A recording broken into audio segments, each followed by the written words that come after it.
Alright, so let's just pretend that Sakurai had a twin, an evil twin, in the mid-90s, who also happened to work at Sony. Not at HAL Laboratory, but Hell Laboratory.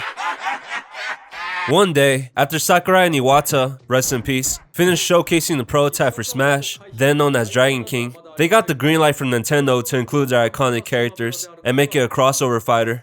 They decided to go out and celebrate with some drinks and play Virtua Fighter or go to a hostess club or whatever the hell Japanese salarymen do once they're off the clock. Then, during their outing, Sakurai's twin snuck into his office, stole everything including the prototype and documents for future plans, and then... I don't know, that's all I have for the premise of this video. Now Sony is making Smash instead, spearheaded by Sakurai too. So let me explain how I'm going to try and make this work. No matter which way you cut it, this entire concept is pure fantasy, cause the young PlayStation brand did not have nearly as many first-party powerhouses as Nintendo did, so there will be third parties included in this hypothetical first installment. Because as we all know, there's no way all these companies will entrust their beloved IPs to this new kid on the block in this unproven weird experimental crossover game where they all just smack each other in the head. But just so there's a line to draw and I don't end up going balls to the wall and including some bullshit like Goku in here, there's going to be a handful of things that remain the same from the actual Smash 64 which was released in our timeline. The development time of 96 and 98, exactly the same. The original January 21st, 1999 Japanese release date, yep, that's the same. The core gameplay itself and the general design of a fighter's moveset, the same I guess. 8 characters on the base roster with 4 unlockable ones who basically reuse the body and animations of existing ones. Pretty much the same, although with 2 exceptions I'll get to later. So yeah, with these things in mind, I've come up with a roster of fighters and stages, which I believe could have been included in this hypothetical Super Smash Bros. Release on the PlayStation 1. Cause this is shit I'd be pondering when I'm bored, I guess. Maybe I'm just autistic. Either way, the idea always sounded cool in my head, and PS1 to PS2 era Sony was like the coolest shit ever. Also, PlayStation All-Stars does not exist in this timeline, so erase it from your consciousness for the sake of this video. Okay, let's begin. So off the bat, we have to take into consideration what PlayStation was like in the mid to late 90s. Obviously, we'd be looking at characters that, although are not owned by Sony, are closely tied to the PlayStation brand. Who comes to mind first but their pseudo mascot, who took the megaphone and talked his shit straight to the competition? Check it out. Hell yeah. These were the glory days of our favorite and really only Bandicoot we know, before he became a homeless bum under Activision. I mean, come on, who else would you have expected as number 1? Crash was the PlayStation mascot and was pivotal to their early days, from a marketing standpoint but also just giving them a solid exclusive. I'm not really sure what else to say, to be honest, it's pretty self-explanatory. I'm not gonna do a full moveless breakdown or anything for these characters cause there's no way I'm gonna put that much effort into what's supposed to be a little commentary video I dump onto my second channel. But his moveset is about what you imagine. Jump on the bouncy crate for his recovery, spin for his neutral special, and he can crawl and shit like he did in the original games. Yeah, that's what I or Evil Sakurai would have given him for sure. I'm not sure if the PS1's 8MB memory would have been able to handle him pulling out and riding a fucking hog for his down special or whatever, but yeah. Alright, next. It's Spike, the kid from Ape Escape. Nowadays, Sony don't really care for this series, but oh boy they did back then. The first game to feature the DualShock controller, aka the first one ever with 2 analog sticks, and also just, oh damn. This game would have actually came out months later in 1999? Well, I already took the time to write this shit, so let's just say that in this alternate reality, there's like an entire Elite month or 5, and so this Ape Escape actually came out the previous year, in 98. Yep, let's go with that. He has a net, he swipes you and tosses you off the map with it. He also smacks you with his stun baton and zones you out with his slingshot. I promise this would be so much more interesting than I'm making it sound. Fuck it, give him an uppercut, we'll make him the Shoto function.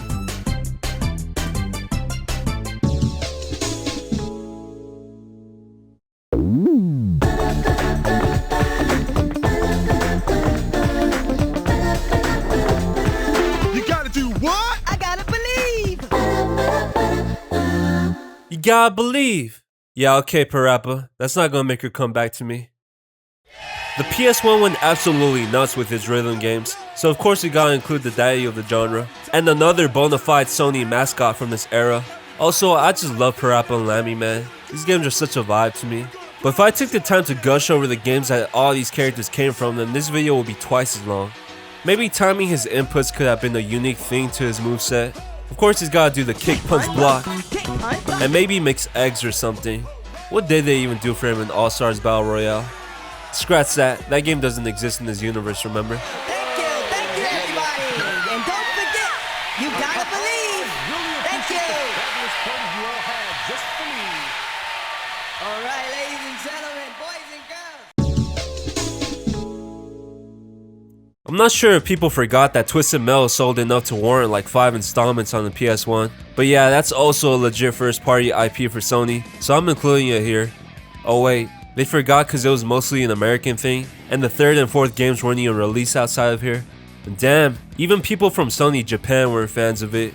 Well, let's just say Evil Sakurai was like, Twisted Metal stays, cause he's evil, of course he'll want that demonic ass shit to stay.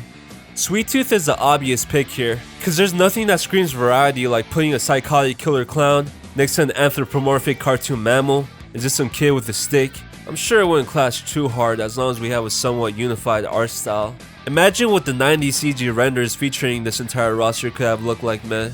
It would also be kinda like Captain Falcon, where he's not ever seen outside of his vehicle in his original games, but this time he steps out to join the fray.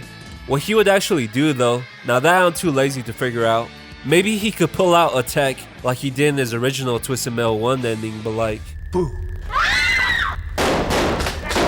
I don't know, too many gun characters in this bitch, and maybe even Evil Sakurai would have thought that was too lazy. Then again, look at Sonic in the actual real thing. Oh well, guess we'll never know. Now this is another no-brainer. My only concern is whether or not they'd be able to properly implement a four-legged fighter. Well, if there's a will, there's a way, and Spyro came from very similar circumstances as Crash did. They were banking on that same success in the 1998 holiday season, so I can see them approaching Evil Sakurai and being like, yeah, put it in, and he's like, I can also see Evil Sakurai playing an earlier version of the game for reference, and being like, damn, this music slaps. You telling me this is the same dude from the Police?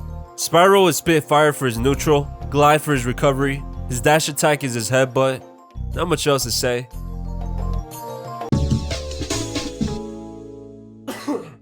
How you say this dude's last name again? Anyways, Medieval is yet another first party IP from Sony that was pushed around this time, so it just makes sense to include him. Having Dan's Tim Burton as design and world be represented here would be a pretty cool addition, and in addition to using a club or bow like in his original game, he could probably pull off his arm and use it as a boomerang or something. I don't know, I see the vision. For number 7, I elect Mr. Final Fantasy VII, who debuted in 1997. I'm not sure how protective Squaresoft or Nomura would have been of Cloud's image back then, but this is my gimme pick. Like, the character where if they're not in this game, then I don't even want it, bro. Final Fantasy VII is undoubtedly a legendary game, and even the greatest in my opinion. Its impact, influence, and legacy has been discussed for damn near 3 decades now. But even without looking at it retrospectively, it really was like a meteor on impact, and all of that reflects back on the console it was released on. The two are inseparable in my mind, so this would just feel right. But what would Cloud play like? I'm not gonna lie, I can't see him not having Clem Hazard as his recovery, or Blade Beam as a special, but it would be cool if they somehow incorporated materia into his moveset. Either way, seeing him swing the Buster Sword against other PS1 icons would be a sight to behold. And having the classic fanfare play during his victory screen would be so goddamn peak. I'm telling you.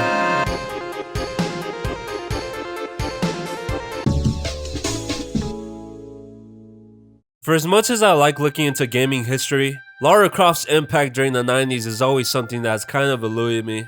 Not like I refuse to believe it or anything, cause it definitely makes lots of sense. But when I actually look back to look at the sales numbers, and how she was in non-gaming magazines and car commercials or often referenced in mainstream media, I'm like, damn. Tomb Raider and Lara Croft in particular was really a phenomenon, and I feel like I still don't quite grasp the half of it. Sony had a deal for exclusivity following the first game, and proudly propped her up as a representative for the PlayStation brand. Plus, having her acrobatic movement and twin pistols would just feel like a perfect fit for this game anyways. You know, it just didn't feel right not having Resident Evil be represented, so I was like, fuck it, let's just add 2 more character slots so I can also shoehorn in Cloud. Besides, it's a very evil Sakurai thing to overwork himself to death. Oh wait, that's actually a regular Sakurai thing too. It was tough deciding who the RE rep would be. If it were purely up to me, I would have chosen Claire without a second thought.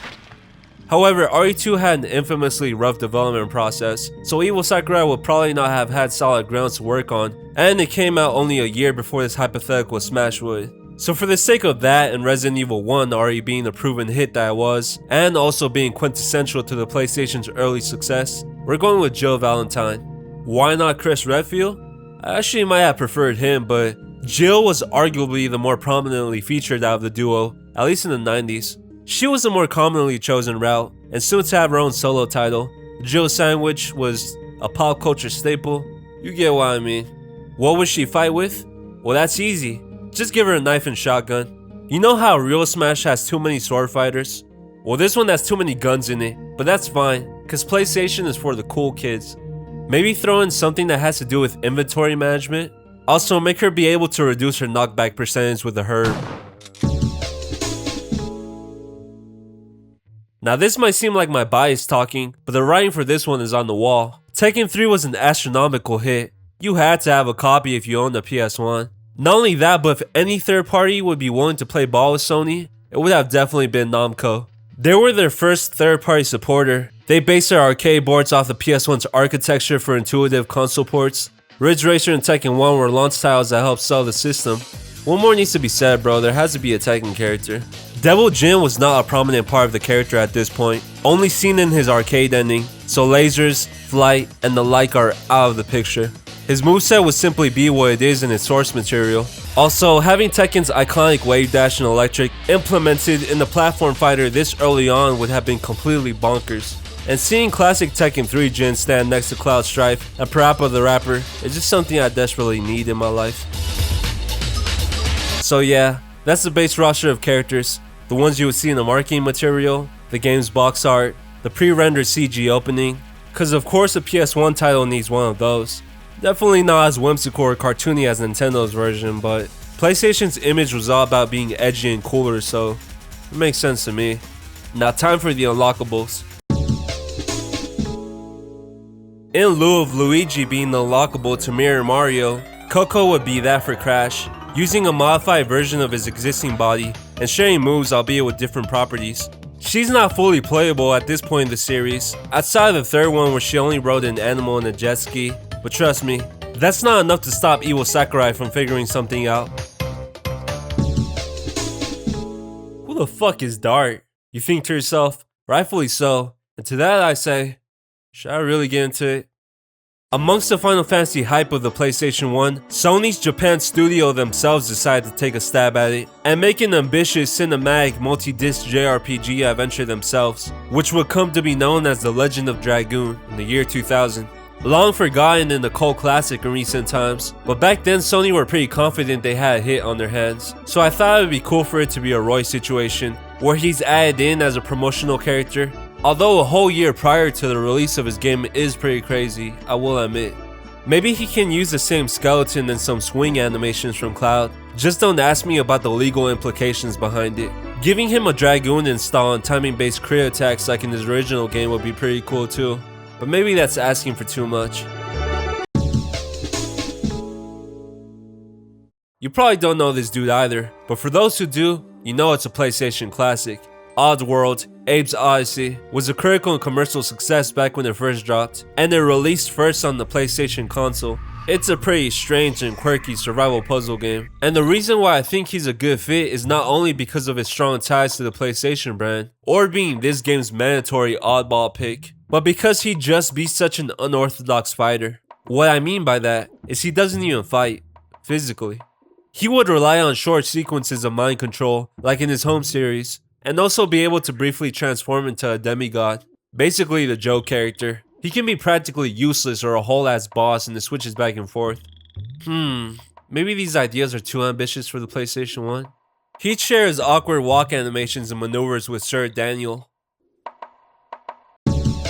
Okay, now you definitely don't know who this dude is. And at this point, I'm wondering if I should bother to explain. He comes from Siphon Filter, a first-party IP created by 989 Studios, the guys behind the latter installments of Twisted Metal. It's a third-person shooter with stealth and puzzle elements. And before you say why the hell would you add this guy and not Snake, it's because the roster is getting cramped and first party takes priority. Sorry. Still, Siphon Filter is mad underrated, and although he kinda is just gun the guy, having him crawl around and do spy shit would be neat too. As for stages, like Smash 64, there will be one for each base roster fighter and series represented, some with staged hazards, these being Insanity Island from Crash Bandicoot, the Time Station from Ape Escape, Parappa's live rap with MC King Kong Mushi, stage from Parappa the Rapper, Warehouse District Warfare from Twisted Metal, Town Square from Spyro the Dragon, The Graveyard from Medieval, Midgar from Final Fantasy VII, Tomb of Kuala Pek from Tomb Raider, Spencer Mansion from Resident Evil, and Jin Stage from Tekken 3. And with that, we finally have our full roster, unlockables and stages included. I feel like this is fairly representative of the PlayStation brand circa 1999. But either way, I'm not gonna stare at it for too long or else I'll start to have regrets. Fuck it though, let's add Goku. Even though he isn't a video game character, let's just say